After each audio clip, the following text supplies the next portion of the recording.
ওরা লেবারদেরকে পিছনে রেখে ওরা সামনে কিছু আন্দোলন করি এই কর্মটাকে ব্যাঘাত ঘটানোর জন্য চেষ্টা করতেছে। এক কথায় বলতে গেলে ওরা দেশের শত্রু, জাতির শত্রু। কর্মস্থলে গিয়ে তারা যেই হয়রানি মানুষকে করায়, ভোগান্তি সৃষ্টি করে, সেটা আমরা ব্যবহার করি, বন্দর ব্যবহার করি, আমরা বলতে পারবো যে কারণে ওরা করতেছে। এক কথায় হচ্ছে ওরা চোর। যারা এগুলা করতেছে এক কথায় বলতে গেলে ওরা চোর। কেন বললাম আমি কথাটা? আমরা বন্দর ব্যবহার করি, আমরা বলতে পারি বন্দরে কীরকম ভোগান্তি প্লাস কীরকম চুরি চামারি হয়, সেগুলা সবগুলাই ওরা করে। কাস্টমের জন্য আমরা ঘন্টার পর ঘন্টা বসে থাকতে হয়, স্কেলে গাড়ি নিয়ে ঘন্টার পর ঘন্টা বসে থাকতে হয়। ওর ডিউটি 8টায়, ও আসে 10টায় বাসা থেকে।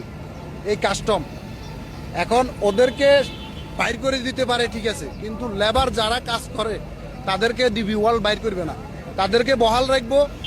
তারা তাদের মতো করি মনে করেন বিষয়টা চালাইব, বন্দরটা পরিচালনা করব। এখন এখানে লেবারদেরকে কিছু ভুলভ্রান্তি বুঝ দিয়ে ঘন্টার পর ঘন্টা শুধুমাত্র একটা সিগনেচারের লাই 2 ঘন্টার উপরে বসে থাকা লাগে।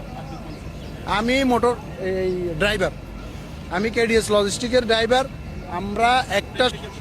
আমরা সব কিছু দেখি, বন্দরে কি চলে না চলে সব কিছুই আমরা দেখি, আমাদের চোখের সামনে হয় এগুলা। বন্দরে চুরি করে স্পেশাল কিছু ফোর্স আছে, এরা ওই চোরদেরকে কার্ড তৈরি করে দেয়। কার্ড তৈরি করে দেওয়ার পরে বন্দরের ভিতরে ঢোকার পর ওরা চুরি করি যে টাকাগুলো ইনকাম করে সেখান থেকে ওদেরকে ফায়দা দেয়। এটা আমাদের চোখের সামনে। বন্দরে এসকারাবের গাড়ি থেকে এসকারাব নামাই ফেলে, সেই লোকগুলা মনে করেন ইফা স্টেটাসের লোক। এগুলো আমাদের চোখের সামনে হয়।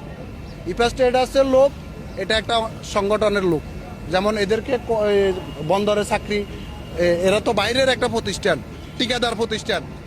তাইলে ওরা ভিতরে ঢুকি চুরি করে। ওরা চুরি করার সেও কিন্তু কারণ আছে, চুরি করার কারণ আছে। তাকে যে বেতন দেয়, যে কর্ম করায় তারে দিই, সে কর্মের পোষায় না।